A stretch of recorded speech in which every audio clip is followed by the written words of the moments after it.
katuhuan kaayo pagsalang bahin sama na sa usa ka hayop nga wanay kapaingnan ni sukol na lang yun. So kung tan-awon nimo dili na mo'y sentro nga isyu ining nasud karon. Nga naman ang korupsyon hinungdan lamang ug ang sangputanan mao ang dili may pagkadumala ni atong nasod.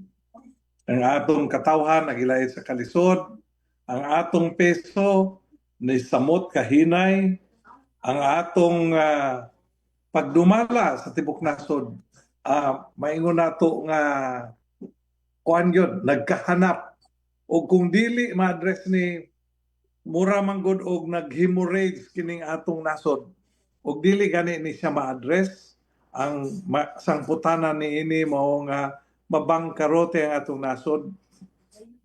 Ang laing mga kining financial institutions manghawa ang mga negosyo manghawa ug mubalik ta sa kahimtang sa ikaduhang gubat sa kalibutan.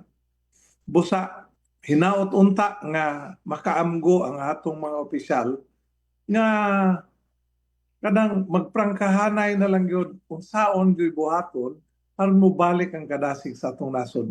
Kay kung dili gani wala na investment, ni hinay ang peso, ang presyo sa gasolina ni mahal, ang presyo sa palaliton mo usay mawala ng ubang mga pagkaon, ang sangputanan ni mao usa ka dako kay krisis tungod kay korap ang gobyerno.